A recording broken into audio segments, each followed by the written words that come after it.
Ooh, she doesn't like those rumors, guys. Stop bullying her. Rihanna shuts down pregnancy rumors. She says, question mark, is the baby in the room with us? Or should I say in the womb with us? So basically she's denying the pregnancy rumors, but no shade, Rihanna, I don't believe that. Okay, I don't believe that. I think you are pregnant, because if you weren't pregnant, you wouldn't address it. But, she has to address it. Because, let's be real, that's all she's doing these days. She's not putting out music. She's dropping products, yes, of course. But she's not putting out music. She's not putting out no tours, no albums, no singles.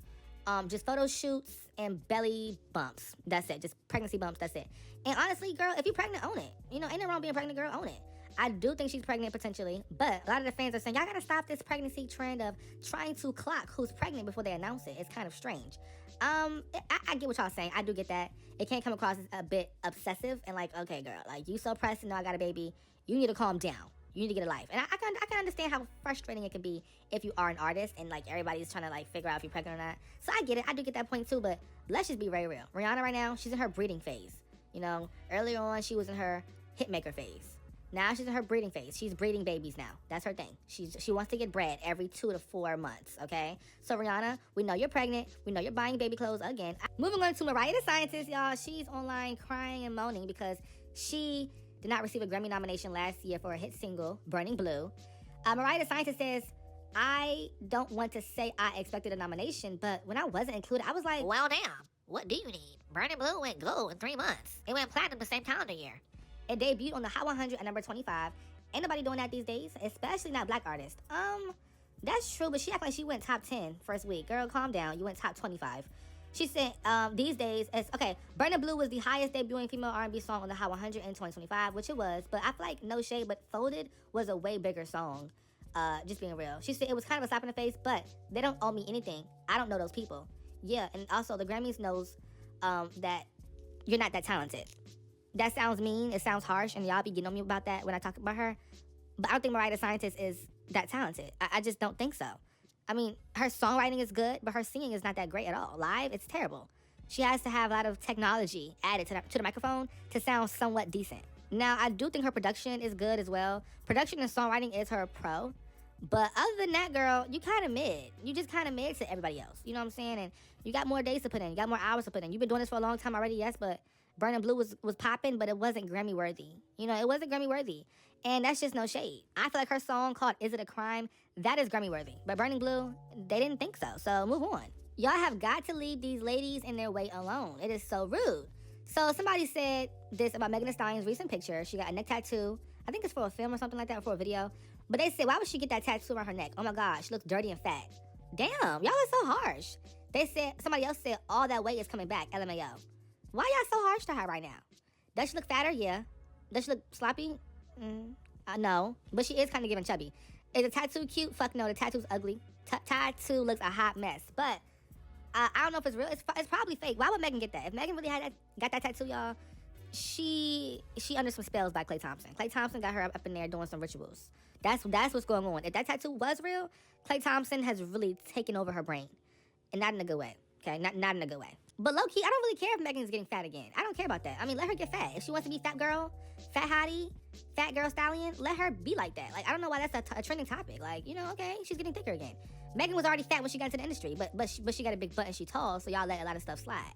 Megan been a big girl. You see what I'm saying? Uh-oh. So it seems like the Beehive is kind of upset with Cardi B because, Cardi B just dropped Grow Good Beauty, and it has more followers than Beyonce's Sacred hair care line, and is now the most followed celebrity hair care brand on Instagram, with 577,000. Now, I feel like when it comes to the followers on social media, you can always buy followers, so I'm not buying that.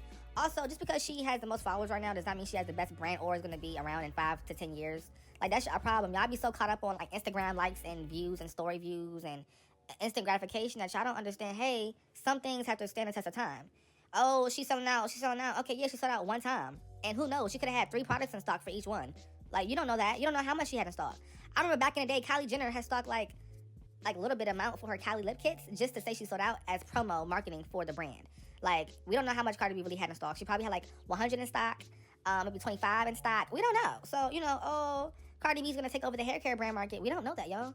Also, I feel like when it comes down to it, I still think Sacred is in the lead because Sacred has a lot more trust. People underestimate the trust aspect of every brand. Like, when if somebody doesn't trust your brand, it doesn't matter how many sales you're getting today. In 5 years, you won't be around. Sacred is already building that trust and already has a few more years of that, trustworthiness under their belt. So, no, I don't think Cardi B is surpassing Sacred.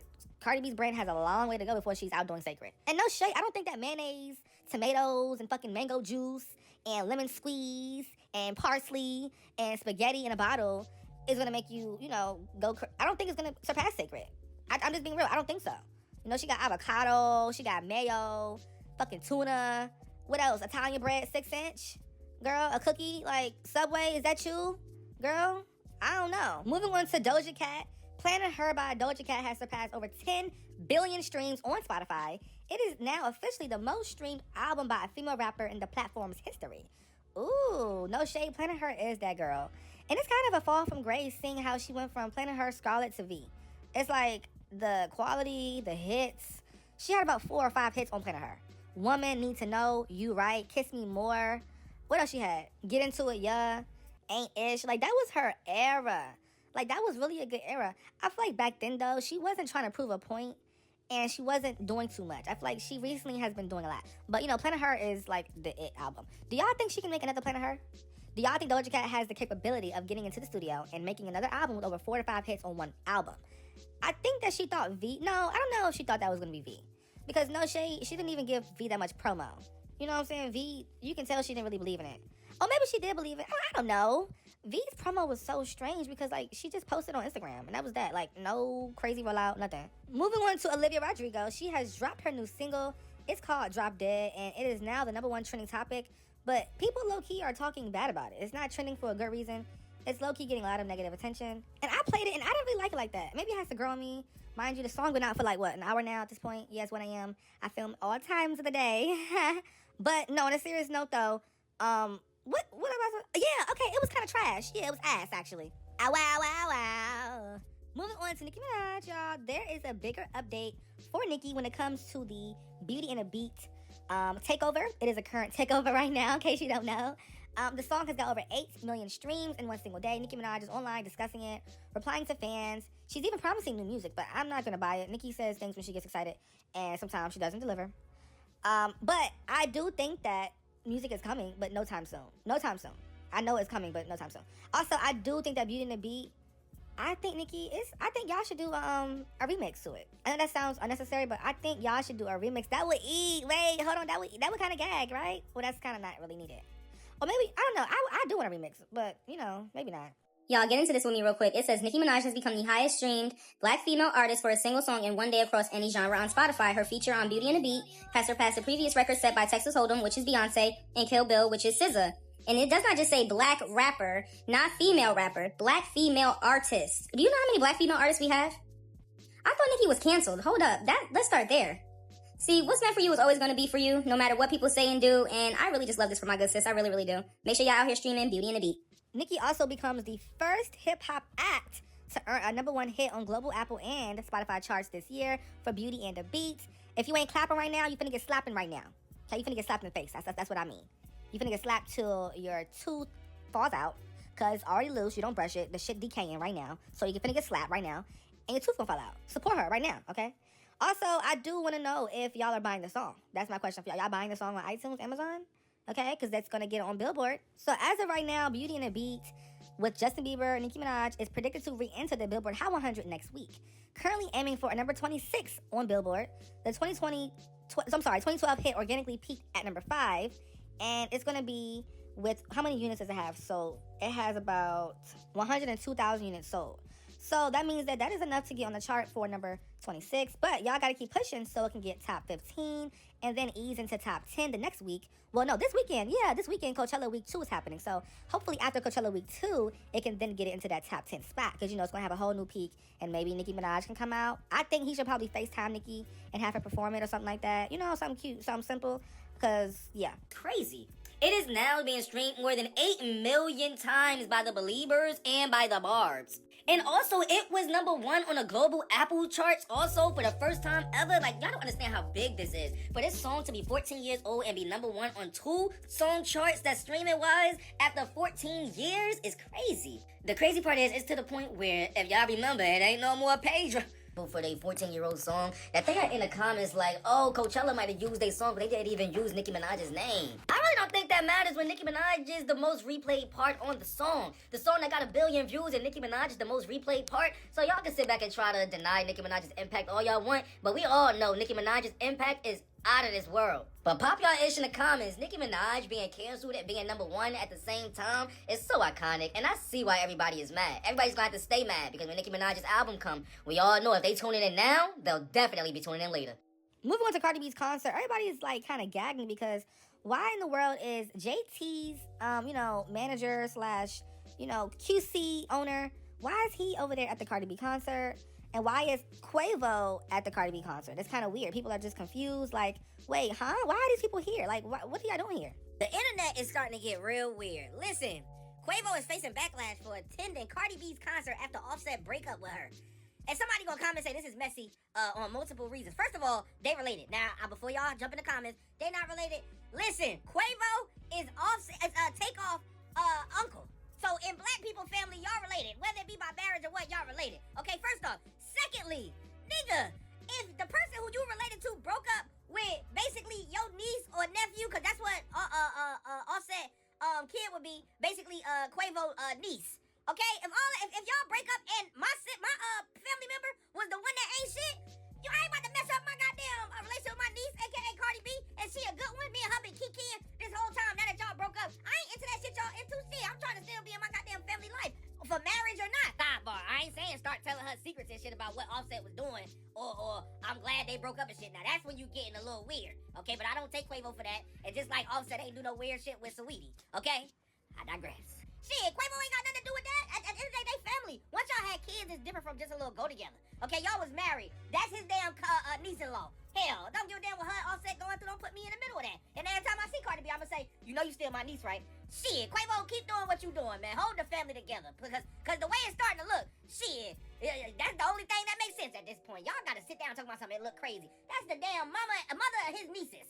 And marriage or not, y'all niggas crazy. Y'all know how black. Moving on to Young Thug. Young Thug was nearly arrested and sent back to jail for driving with a suspended license and going 83 in a 45 miles per hour zone while on probation. Mind you, he's on a 14-year probation, okay?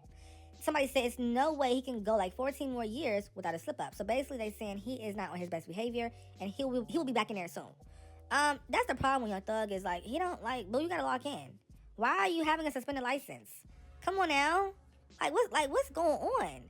And what about Young Thug makes Mariah decide to say, you know what, that's my man, I want him, I want to keep him. What is it? I just still don't understand. Like, he's irresponsible, he's childish, he's corny, he's low-key, allegedly, abusive, and he's just not popping no more. Yes, y'all, Zara and Miss Tyler has dropped their video for the song called She Did It Again, and the video is cute. I'm not gonna lie to you, the video is cute. I love the feminine energy in it and the hair and the bodies. Yeah, it's giving to us. It's giving looks. It's giving tea. It's giving face. It's giving style, swag. But the song is still giving trash.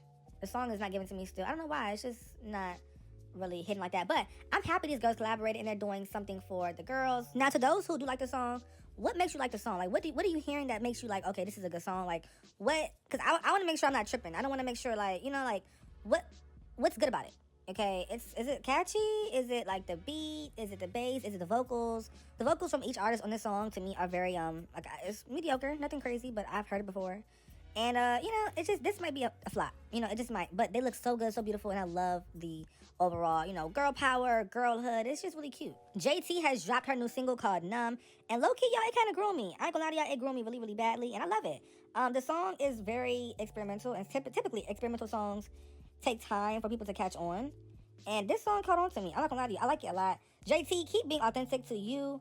I love how you're carving out a lane for yourself. Trust me, we notice it. We definitely do notice it.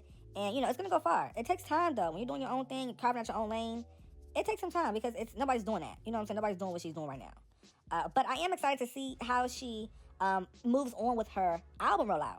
Okay? I want to see some more creative things, girl, from you when it comes to promotion and tactics. I don't really want to see the generic stuff. Give me, like, the real tea and crazy outlandish things. I think that's gonna really get people going when it comes to JT's era right now. Okay, let's talk, let's chat. Who heard Numb all the way? And I want to see how y'all feel about it. I kind of am upset with y'all for giving Future this like boost in ego for allowing him to be a womanizer because it's just kind of disgusting. Rapper Future baby mama claims he hasn't seen son in over a year. Yeah, that's crazy. That is crazy. But I realized that a lot of the fathers of all these sons and stuff, what they do is they treat the kid based on how they feel about the baby mama. If they like the baby mama, they treat the kid real good. But that's not fair because a child should have parents taking care of them on both ends, not because of some petty BM drama. That's not fair. And that's why a lot of y'all have propped up men like Future. Y'all propped up Nick Cannon. Well, nobody props him up. But some people, they kind of get this card for being a player and being dope. No, you're a bum, you're hypersexual, and you have no self-control, and you're insecure. You're insecure and you're trash. Okay? Y'all need to start calling these men out some more. Because it's not cute to have 80,000 kids and don't take care of none of them. Like, that's not okay. I don't like that. It's kind of sad. Stephon Diggs, come to the front. Okay? Come to the front. It's just so, I don't know how I feel. Imagine being a single mom and the father not even trying, but he got other girlfriends and other babies too. Yeah, nah. You an over-sexual, trashy man. I'm sorry. And it's crazy because, men like Future, they love to be quick to call a woman a hoe or, try to, classify certain women. Sir, you're not the prize at all. You a ran-through man. You're not that guy. I don't care how much money you got, what status you is. You're low-class and dirty and trash. You don't take care of your kids. Any man who doesn't take care of their kids and they're actively well to do so and they can afford to and they don't do it, you deserve a special place in hell. And I'm being honest with you. You should feel bad. Social media is so messy and y'all are kind of mean. But so as you all know, yesterday we discussed how rapper Nori confirms that Offset was having a affair with Sweetie while he was still married to Cardi B. And rapper Nori says he has the footage, but everybody's saying, baby, you dropped the footage. You teasing footage, but where's it at? And I don't know if he's gonna get it out, but he probably won't. But somebody said Sweetie gained nothing from this, by the way. Her music career is non-existent at this point. Now she has to be an escort to maintain her lifestyle. It's kind of sad. And people are saying, no, that's not true. She's not doing that stuff. So where's her tour? Where's her brand deals? Where's her hits? Where's her business she's doing? Yeah, exactly. Where else is the money coming from? Okay? She has to do those things to get coin. And I'm not against that. Do what you gotta do, baby. Get your bag. Don't stop. I'm not against that. But you would think that, well, honestly, no. Sweetie got by for so long from being pretty. She got by being pretty. That was always the appeal with her. You know what I'm saying? She was just this pretty girl who, was real clean and classy a bit, but still had a little bit of edge to her, But do you all feel like Sweetie can bounce back and, get back on top with some music, have some hits? I don't think so, no. But I don't know if Sweetie was really wrong for what she did with Offset. I mean, let's be real. The side chick did not sign the marriage papers and say, I do. Sweetie did not agree to Cardi B no, Sweetie don't owe Cardi B anything. Offset owes something to Cardi B. And I'm not going to shame Sweetie like that. No shade. Because no shade, baby. If your marriage was so secure, so tight, Sweetie wouldn't even have a chance to get a bite. Okay, so unfortunately, most of the blame's... Okay, so it's 75% Offset's fault and 25% Sweetie. Because, girl, come on now. Come on. You're a little fasting here. But I have a theory. I feel like Offset was one of Sweetie's clients. For her services she be doing. You know what I'm saying? I think he was one of her clients. But what y'all got to say about that? Let's talk, let's chat. I want to hear your thoughts, y'all opinion. And don't be shy to comment what you got to say, okay? Be real. Be authentic, okay? All right, y'all. I'm going to see you on the next one.